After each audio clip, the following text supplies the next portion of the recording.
Namaste. Welcome to the third edition of the Global Festival of Oneness organized by Advaita Academy. We will start with a prayer. Sadashiva Samarambham Shankaracharya Madhyamam Asmadacharya Paryantam Vande Guru-Paramparam. We are very pleased to have with us Vijaya Jayaraman, who is going to talk on the topic India's wisdom of non-duality. Before we start the talk, I'd like to introduce the speaker. Vijaya ji is a published author, motivational speaker, and online writer. Professionally, she was regional transportation manager in a food distribution company in Los Angeles, and is now, after retiring, is focusing on Vedantic teachings and studies. She has completed a course on world religion and a course on Vedanta from Oxford University. Then she studied basic Vedanta and advanced Vedanta from the Chinmaya International Foundation in Kerala. Since 2017, she has had the opportunity to speak on Vedantic topics in interfaith churches in the US and has been conducting Vedantic classes since 2018. She conducts Vedantic classes and spends at least 12 to 15 hours on studies with full focus on Adi Shankara's writings. For her, this is the way of life and everything else is secondary. Welcome, Vijaya ji. Thank you very much. Thank you for the introduction. Welcome all, and I'm very grateful to Indica Moksha for giving me an opportunity to share my spiritual journey experience in this prestigious platform. Indica Moksha is a digital global satsang. I sincerely appreciate the organizers' efforts for spreading that one universal truth to entire humanity through multiple voices. And I wish you further success. I'm honored and proud to be a part of this team. Let me start with a prayer. Om Sahana Vavatu Sahanau Bhunaktu Sahaviryam Karavavahai Tejasvinamadi Tamastu Ma Vidvishavahai. Om Shanti Shanti Shanti.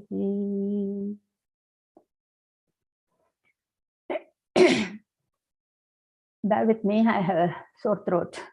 In today's situation around the globe, struggles, sorrows, suffering, and it is time to ask, where did we go wrong?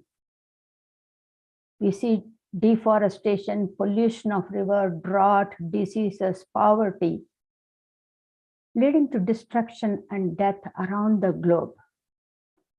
Human species, who claim to be the most intelligent of all the species, seems like caught up in this illusion of greed, power, thoughtlessness, and selfish acts. To me, it looks like completely immersed in ignorance, darkness. These are not new. The good, bad, and ugly is depicted in Mahabharata. Now, I thank Indica Moksha for reviewing all the scriptures. It is amazing how much strength we get by listening and reading all this. I'm going to speak just from my experience, my understanding, how I have understood this Advaita Vedanta. The single most subject matter is one, only one. There is no second. That's why we call it one without a second. One can be divided into two. There is only one ever existence, unmodified. Everything else is subject to change, destruction, including our senses, body, and mind. That one is referred as Nirguna Brahma, without any attributes. Humanity refers it, the entire humanity around the globe referred with different names. Some call Krishna, Jesus, Allah, awareness, consciousness, Brahma, Vishnu, Shiva, you name it. But these are mere words. No word, no sound can describe that Nirguna Brahman. That Nirguna Brahman is one alone, is and nothing can pinpoint it. That alone is. That is in every being. In Krishna chapter 2 says, everything, every being was never non-existent. We existed before this body and will exist even when this body is decomposed. Now that one Brahman is in all beings, and Manisha Panchakam says, Brahmadi Pipili Kanti Tanushu. That means from creator Brahma to ant. It is in every being. If so, Chandogya Upanishad says, Hiranya Nidim, golden treasure. Anything that is, anything that exists is that existence.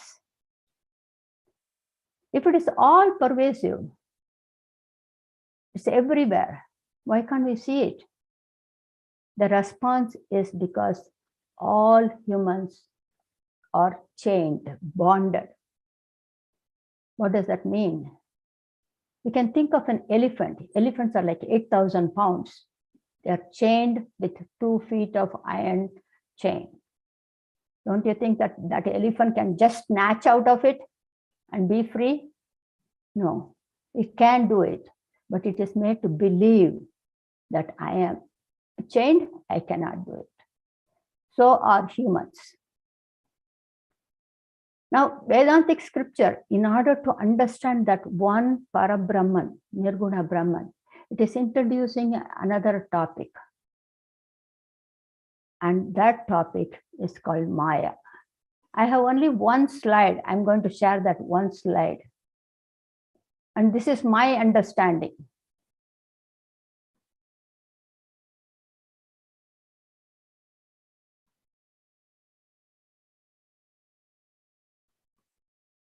Can you all see this? You may think 1 minus 1 is 1. What's wrong? What it really means for me is Om Purnamada Purnamidam Purnat Purnamudachyate Purnasya Purnamadaya Purnameva Vashishyate. One alone is. You can add anything to it, you can take out anything from it, it still remains as 1. You may say 1 minus 1 is 0, but the person who says 0 is there. So this is my interpretation of Parabrahman. The other side is Maya. One alone is, but it appears to be many. If your second grade student is asked, that student is going to be completely confused with all these different numbers. That is exactly how we humans are. We see multiplicity. We interpret when in fact there is only one.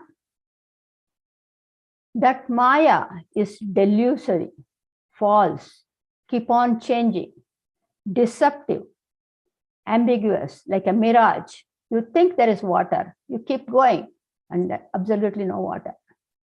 Deceitful, misleading, a ghost on a post. But that Parabrahman, Nirguna Brahman is Sakshi, witness. Maya is the cause, universe is the effect. That it's like the dance is the expression of a dancer. That Maya is the power of Brahman. It is leaning on, depending on Brahman. Brahmashraya Maya. Like the music is the expression of musician. Any art is an expression of the artist. Say you're going for a walk and you smell a fragrance of rose or jasmine, and you don't see the flower, it is on somebody's yard. But that is an expression of that flower. And you can see the flower, but you cannot see the fragrance. It has no separate existence. There is no locus of existence for that fragrance. I say just, I can walk, I can talk, I can write. These are my powers, but nobody can see the power in me. They can only see the expression of what I speak or what I write. So all powers that we see around us, that appear, that we experience, that have no separate existence, are all called mithya. It is an appearance. So Maya is the power, mithya is an appearance. This Maya has three qualities. Sattva, Rajas, Tamas, everybody knows. Sattva is the ability to grasp, get the knowledge, whether it is implicit, explicit, or tacit. Rajoguna is activity, constant activity. Once the body is taken, inaction is not an option. Then comes the Tamoguna, where you are not focused on getting grasping or any activity. Let me give you an example.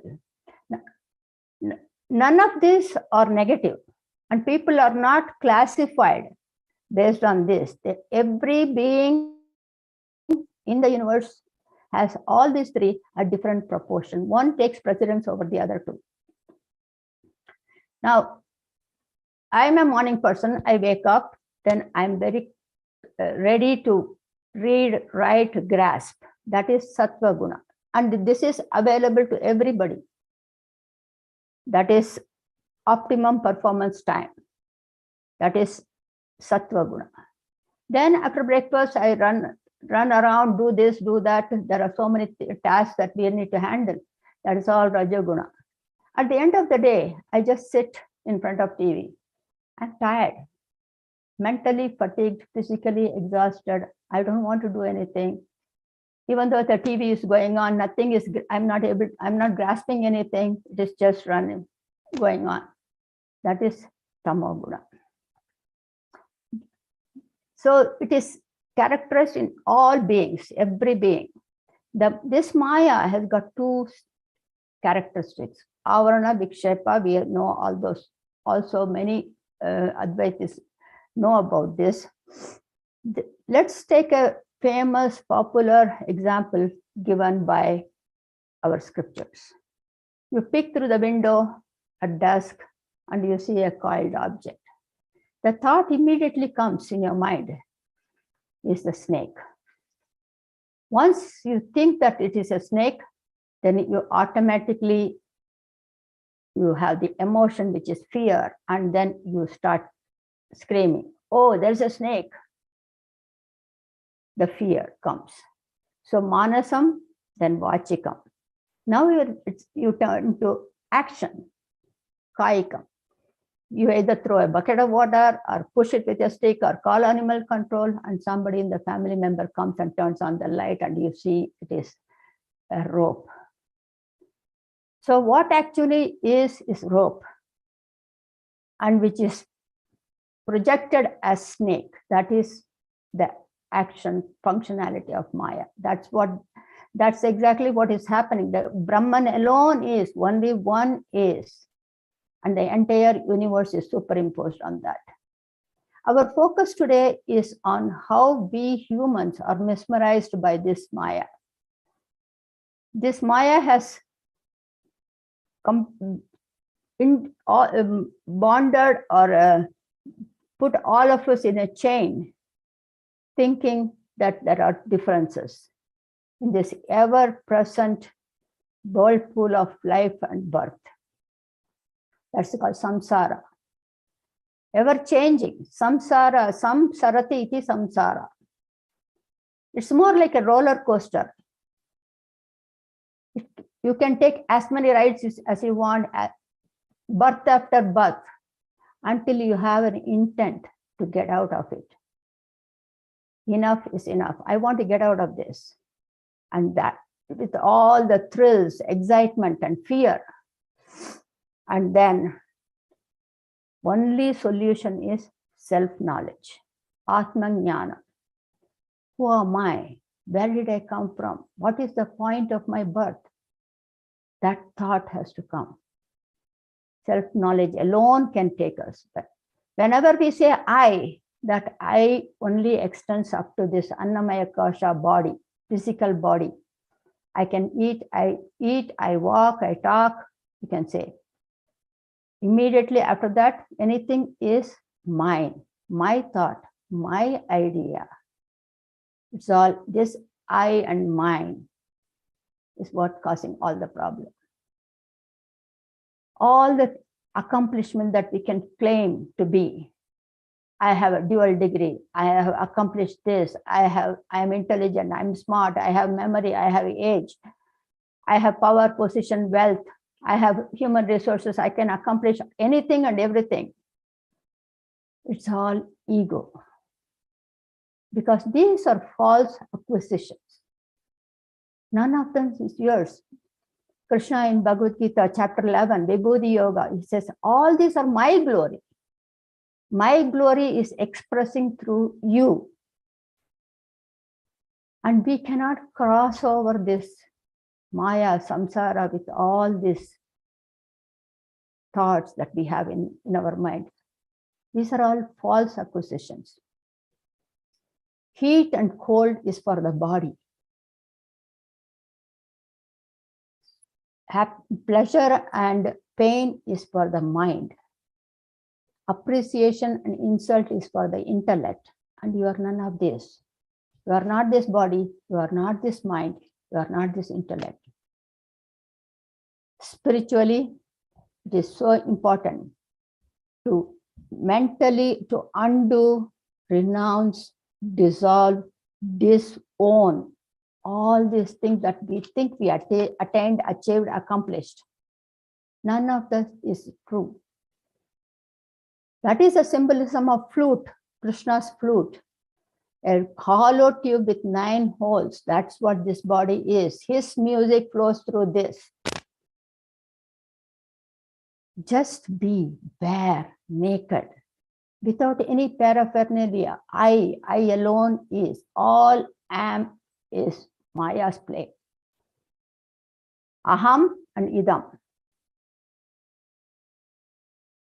I and this. Whenever you say this, it's not you. I am not this world. I am not this house. I am not this car. I am not this computer. I am not this hand. This is my hand. Who is that my? I am not this mind, my thought. How do I know I am that? Is it really possible in this transaction life? Yes, definitely, absolutely, undoubtedly. Suppose your family member introduces somebody to you, a new person that you have never met. Immediately you don't start trusting, loving, admiring that person. You try to meet that person a couple of times, have an interactions, then you know about that person, then you start admiring. Now it is important to know who that Brahman is. That Brahman, that Nirguna Brahman is one, Advitiyam, Ekam. The substratum, the basis, the foundation of all existence in every being. That is why in chapter 11, it's called Vishweswaran. He is the Ishwaran of the entire Vishwam, universe. Anything that exists is because of that existence. This existence is because of that existence. That means when I say that, this is lowercase e and capital E. Anything that is this, anything that exists is that existence. That is existence. When we say existence, consciousness, bliss, that is existence alone is. This name of Vijaya is all Nama Rupam. Perishable, decomposed. One day, this Rupam will be gone. And this Vijaya name will become body. All the 5 elements that out of which this body is born are made of combined panchikaranam will merge with all the cosmic elements. Think about it. Take a minute. When you open your eye, when the eyes open in the morning, do you make any effort to open it? You may try to close it and stay in bed for a few more minutes. But the opening happens because that existence is in that body. That existence, that which exists is temporary, will only disintegrate and decompose. And in fact, it is decomposing, depreciating every minute. At one point, it becomes non-existent. Every is will become a was. What is born must die. What is dead comes back. Every beginning has an end. And every end has a new beginning. It is constructive destruction. In Akshak Prashna, Lord of Death asked Yudhishthira one question, the first son of Pandavas. What is the greatest wonder of wonders? And he replied, people know they are going to die, but they want to live forever. This Maya masks that Atman and projects the body and mind as in its place. So I think I am this body mind, I am Vijaya, I am this. All the thoughts come with that preconceived notion, totally unaware of who I am. And I'm convinced, I'm made to believe and deluded that I am this body mind equipment. That's the cause of all the sorrows, struggles, and difficulties in life, challenges, sufferings. Not knowing who I am. That one is incomplete, ever present, whole, projected as three by Maya, the universe, Jiva, and the creator. This is the first difference fabricated by Maya, illusion.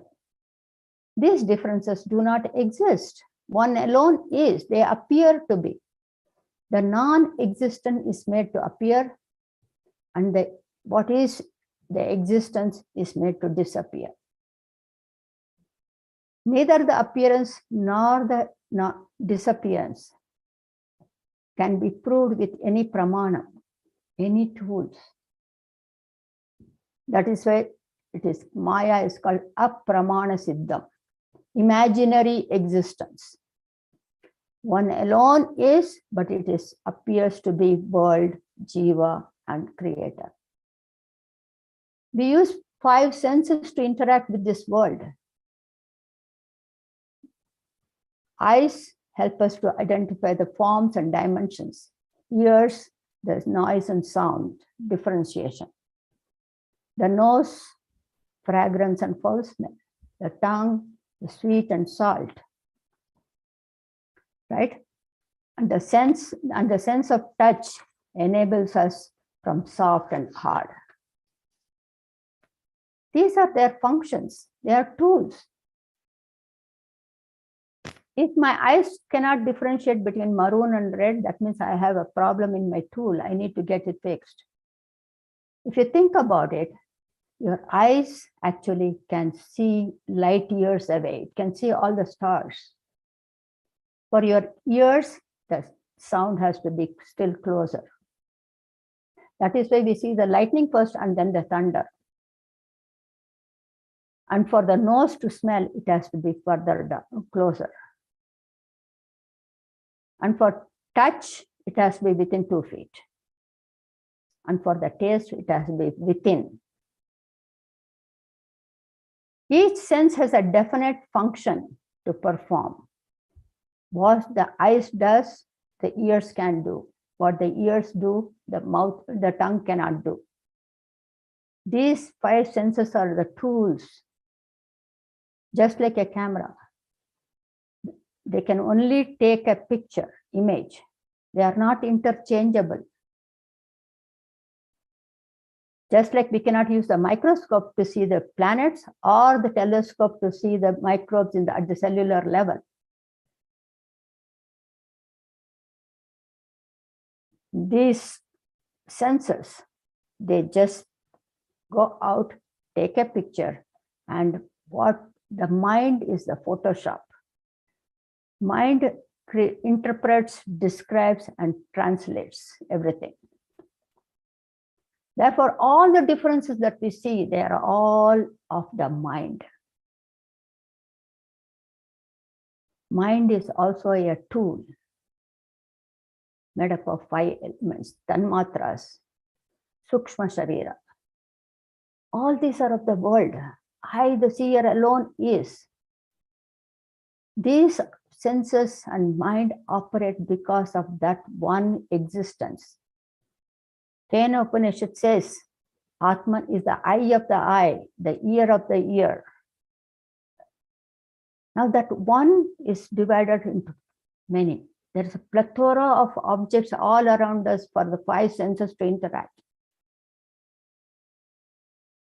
Universe is divided further, subdivided further, classified and catalogued. Garuda Puranam says there are 840,000 species that are born out of eggs, sweat, earth, and womb. Andasam, Svetasam, Urpisam, Sarayusam. With these differences, when the world itself is illusory, there is no you, there is no I. Who needs to appreciate whom? Who needs to be angry at whom? Who is afraid of whom? Who is to mourn for whom? When there is only one alone is, but it appears to be many by Maya. It's all act of Maya, one appearing as many. The entire universe is made up of 5 elements: space, air, fire, water, earth.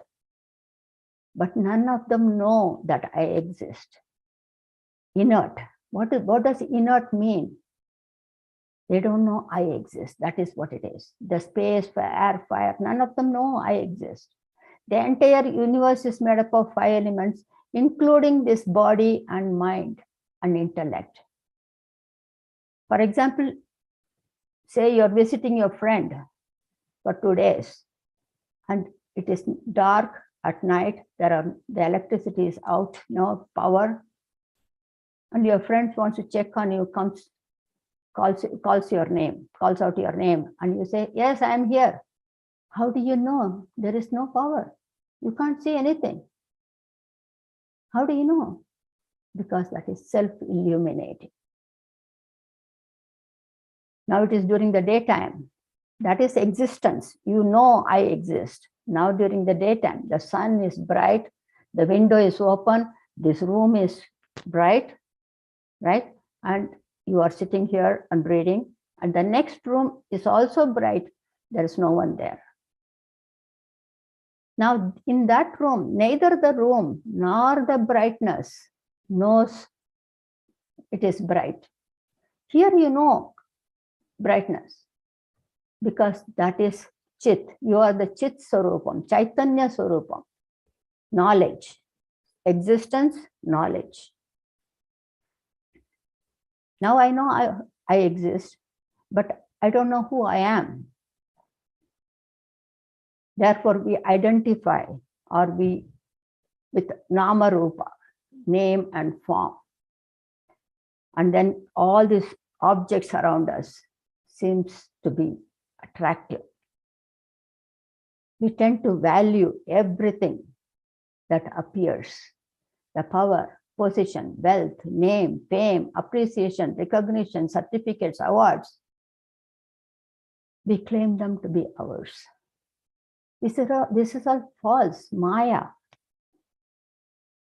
As long as we don't know self-knowledge, we run after all this. Accumulate stuff because we are insecure. We don't know I am full, I am complete, I am Purna. Upon acquiring everything, then we realize that they are not going to protect us, protect me. I need to protect them. I have this big balance in the bank. What happens if the bank goes out of, bank is closed? What happens to my money? Because we think these things will protect us. It's like you start walking the dog, and the dog starts walking you. Gold, properties, houses, possessions. This is all Maya. And we place a higher value on these temporal things. Shankara in another place says, Dukkha doshadi darshanam. Ability to see the fault, the defect. It's like be like a teacher or an editor, have a red pen, circle it. What is life after all? Janma, Mrityu, Jara, Vyadi. It may sound very pessimistic, but that's the fact. That's the fact. That these are the only things that is there. Only when, if you are a diabetic, only when you know that sugar is not good for you, you are going to stay away. Otherwise, you will keep consuming sugar after sugar every day. That is exactly how we are. We are caught in this moha. As long as we are caught in this glamorous, attractive world around, we will never try to know what that permanent is. Maya is covering that one Purnam, complete bliss, and projecting all these material possessions as our life goals, when none of them have any real value. Anityam, atriptikaram. Ephemeral. They will never give you complete happiness, contentment. Every pleasure in this universe is followed by pain. It's all Maya. These power, position, wealth, they are all just tools for sustenance. We need it. Definitely we pray to Lakshmi, we pray to Saraswati, we need that all for sustenance. But they are not ultimate goals. Maya does not even spare people who are educated, who are learned. Everyone is like, Shastras. Studied Shastras for 20 years, 30 years. They lure with material gains. That is what Pragatita Gatana Patiyasi Maya makes the impossible possible. It's like a magician saying, I am going to pull out $100 from this kerchief. Who wants it? And everybody in the audience raises their hand. That's what Maya does. That's why we can see the ads. When you donate to this charity, your name will be on the plaque or on the steps, or we will garland you. We will publish in our magazines. We'll bring you on TV. Don't get me wrong. Donation to charities and organizations is very, very important. We have to support. But not for these reasons that boost my ego. So when we are drawn to all these temporal, perishable attractions, what we do, what happens is we lose the ability to discern the right from wrong and succumb to these clutches of Maya. Say somebody comes to you and says, I'll give you $100. Can you please do this? And you say, no, that is not the right thing to do. I'm not going to do it. He comes back after 2 days and says, I'll give you $1,000. And you still say, no, I am not going to do this. This is not the right thing to do. Dharma. He comes back after a month and he says, I'm going to give you $100,000. Will you please do it for me? And now you say, for one time, I will do it. Because that is glamour, attraction. You are caught in this trap. The purpose of human existence is self-realization. Know who you are. And all these attractions are made to be tantalizing us. That is the act of Maya. All these things are mithya. And the human beings are caught in this whirlpool of attractions, hoarding, acquiring, competing, comparing and competing. And finally, this is self-destruction. Think about animals. All these lions and tigers, they hunt animal, they eat what is until their stomach is full and walk away. Other animals come and eat. Only human beings hoard. We hoard for us and for next couple of generations, not realizing Aham Brahmasmi. Once you realize Aham Brahmasmi, I am the witness, I am the observer, everything else will appear like a movie. Now we saw that one is divided into many.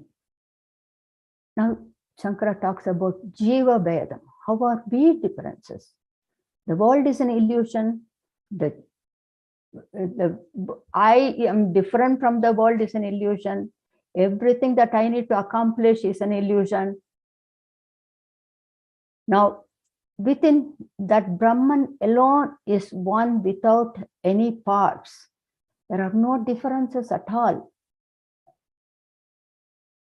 That is why Brahman is nirvikaram, free from all differences. In Maya Panchakam verse 4 says, I am free from all gunas, sattva, rajas, tamas, jati, varna. None of these are me. All these differences are of the mind. None of them are really true. Apramana siddham. You cannot prove it.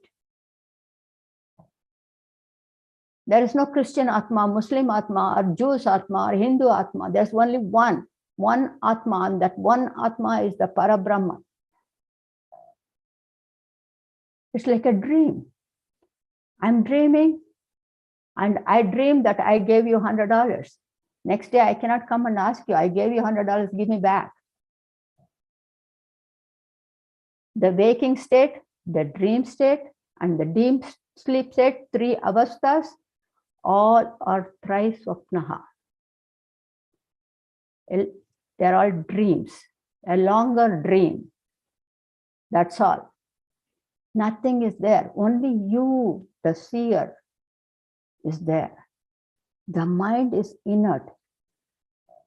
If the mind is illusion, then anything that is in the mind is also an illusion.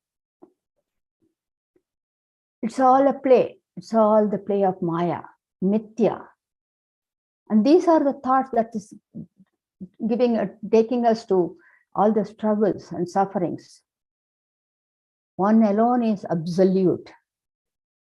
One alone is. Everything else around that one are relatives. Suppose I ask you, who is this person? Then you say, oh, this is my colleague's brother's son. Relative. Who is that girl? Oh, that is my brother-in-law's sister's granddaughter. All relative.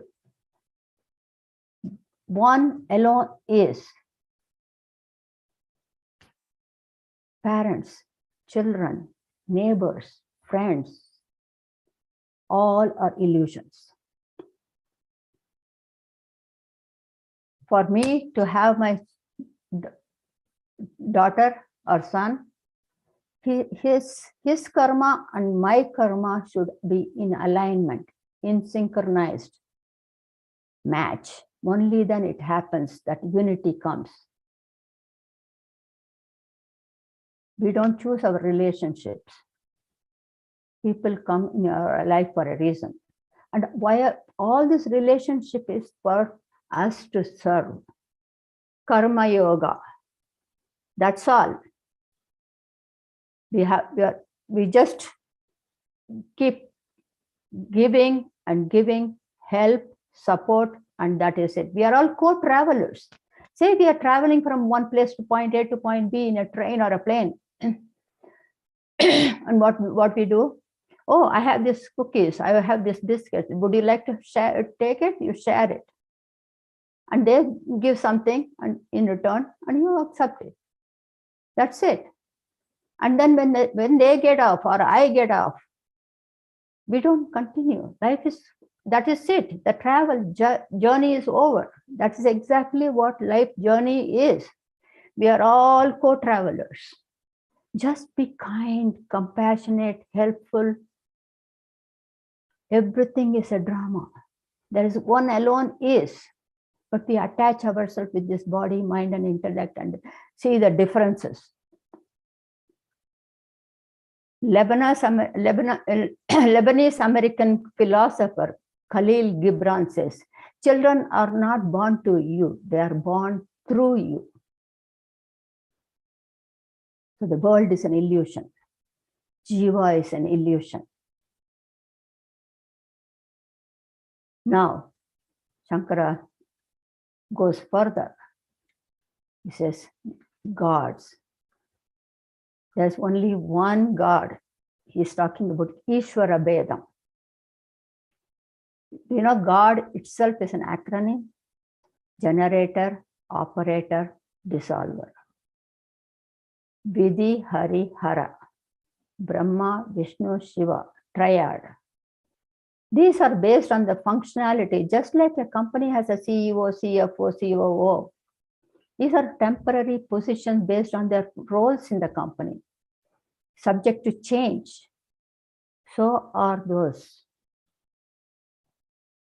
In Sanatana Dharma, then the Supreme Brahman, one Nirguna Brahman, is expressed in many. Each one is called deity. We don't have many gods. Each one is a deity, one expressing as many. We call sun god, rain god, Agni, fire god.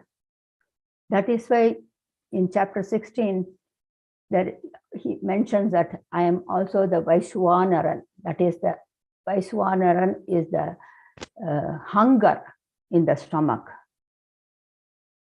I am the Vaishwanaran. So just don't put all junk inside. The eating has to be a prayer. It's a yajna. You are offering to that one power. So anything that expresses is only that one Nirguna Brahma. Thousands of years ago, people lived, imagine the world map, 10,000 years ago, people lived in different pockets. There were no transportation, no communication. A group of people here, group there. And one person out of that wanted to bring harmony among those groups. That's how the religion started. To realize, to recognize, to comprehend that there is a higher power than all of us. That's what's holding the entire universe. To promote self-discipline, to get in momentary inner peace. That's why Sanatana Dharma is everlasting principles of life, eternal values of life. It was applicable 10,000 years ago. It is going to be applicable 10,000 years from now and today. Anywhere, any place, beyond space and time. But in the name of religion, people fight, they abuse, they behave like animals, hurting and killing each other. not knowing that unity among diversity, not understanding one alone is, without a second, all kinds of disagreements, arguments, conflicts, confusion, chaos. My God versus your God, my religion versus your religion. It's all in the mind. It's all the play of Maya, because we don't know who I am. Even in a family, that knowledge, without gaining that knowledge, I am one. One alone is that one is in everybody, every being that I come across. Anger, jealousy, fear, hatred, violence cannot be curbed, cannot be curbed. Krishna says karma yoga. That is why karma yoga is emphasized. Arpana buddhi, prasada buddhi. Offer whatever you do it as arpana. Be worshipping attitude. Work is worship. We say that. Offer it. Yoga kshemam mahamyami. That means I am going to take care of everything that you need. Surrender unto me. I alone is. But we have that ego. When we have that ego and when we don't understand that one, that person is going to die and come back again and again and again and again until you realize that oneself. It's like a hamster in a cage, caught in this samsara, cannot escape, never can escape. Other species do not have religion or God, only human beings. So one is separated, divided into three: world, jiva, and God. The world is just a combination of five. So 1, 3, 5, many. 3, we talked about world, jiva, and creator. 5, panchikarna, 5 elements, then multiple. All these worldly attachments, accomplishments, power, position, wealth are all projected, which are all hallucinations created by Maya. There is no second. The subject can never be an object. The senses point out only one thing at a time. If I say this cup, the senses can only point out one thing at a time.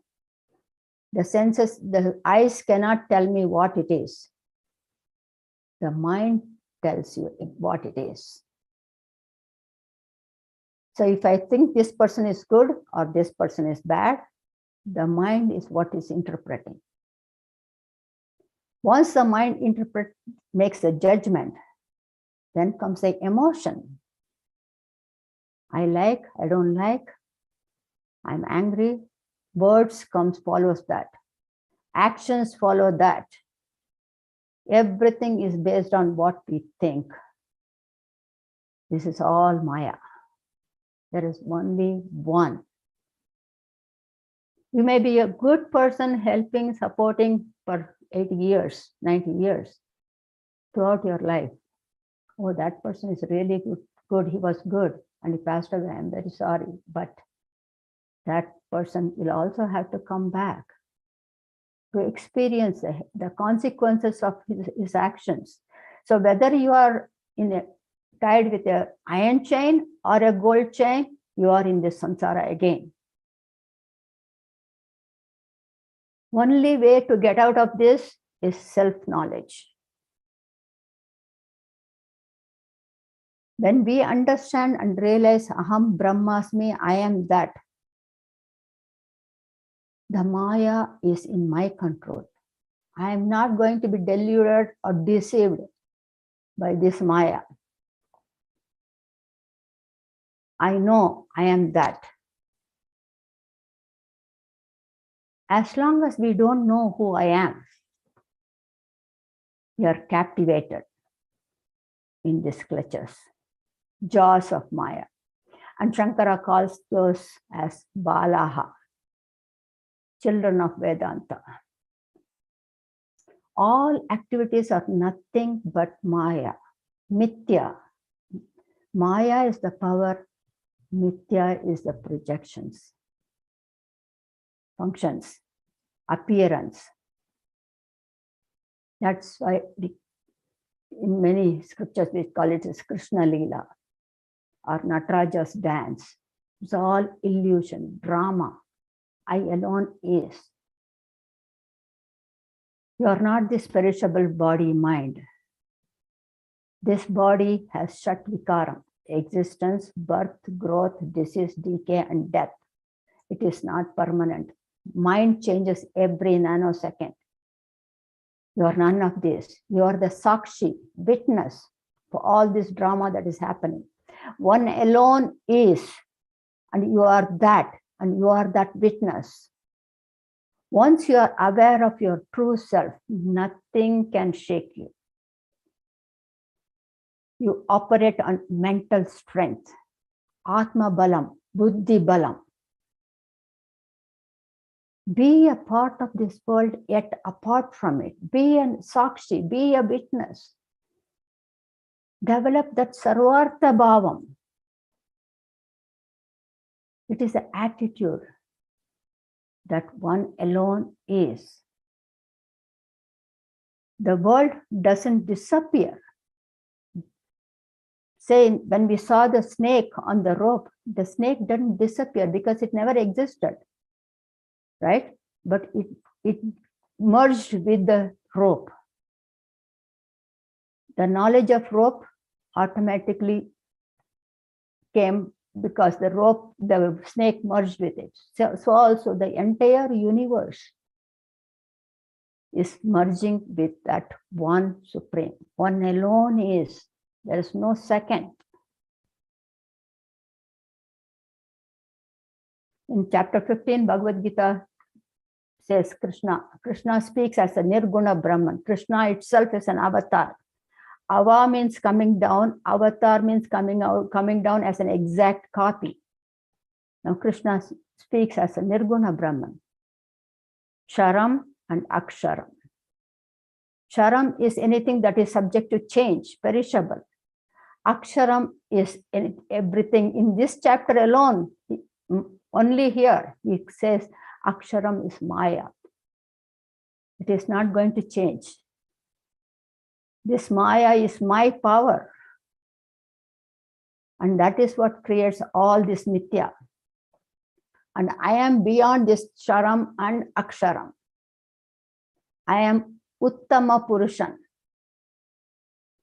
Superior being, superior. I am alone is.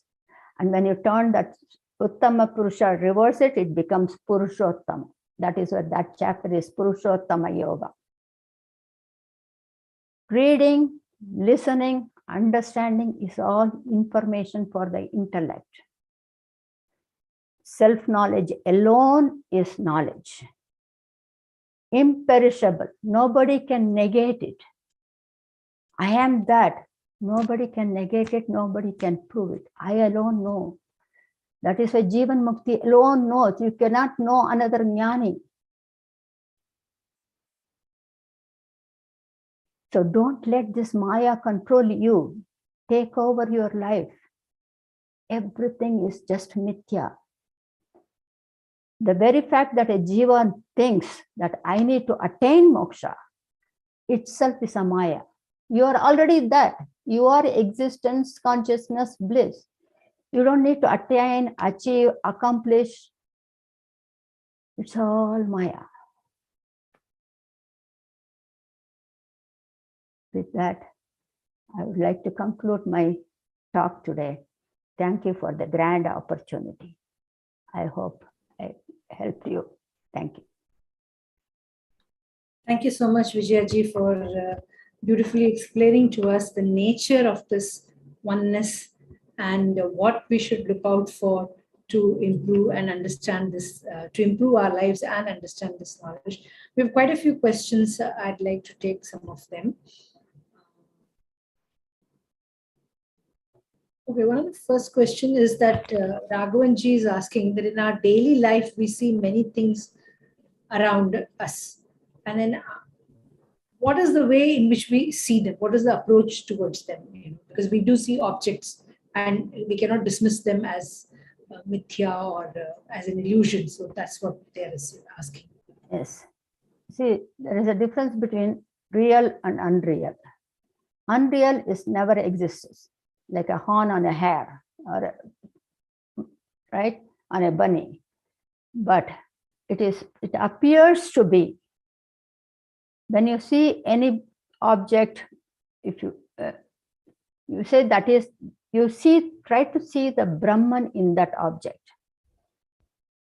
For example, when I feed my grandson or my family member, I need to be able to see that person as Atman. Avatara, that is Atman. I'm feeding, I'm giving food, right? It's an offering. I'm offering.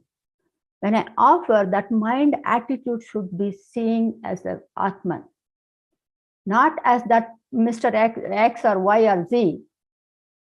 So you will be automatically kind. It has to come naturally. So you will be kind to that person. Even if that person says, there's no salt in the food today, you don't get offended, because that is divine. You are giving it to, offering it to divine, and when you get something, whatever you get back is prasada buddhi. Arpana buddhi, prasada buddhi. You can read any number of books, but it has to be practiced on a daily basis at home with all interactions. Hope I answered that question.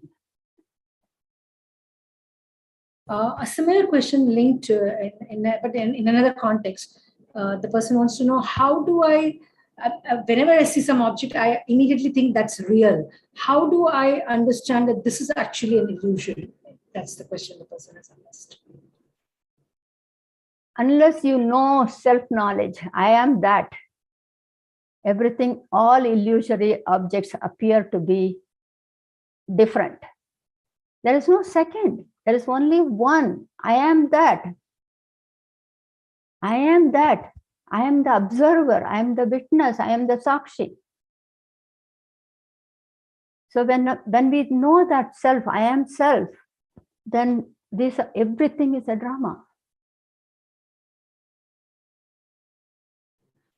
There's one question where they are saying that please explain how this self-knowledge or realization will help me to navigate the sufferings and challenges of the world. Definitely it will. When you know I am the self and my body is going through the pain, you have to tell yourself, I am the witness of this suffering. I am not suffering. I am Purnam. I am complete. I am bliss. This body is going through this. Like my car is broken. Something, tire is punctured. I am not affected. Right? So you have to take medicines, just like we have to fix the car. You have to take medicines. You have to take care of it. That's why when we pray, we ask for ayul, arogyam, aishwaryam. First is ayul. That is life, long life, healthy life. So when you think that I am that, there is nothing else that is affecting me. Whatever comes in my life, whether it is my physical health, my mental health, or my family members are suffering, you are here to serve.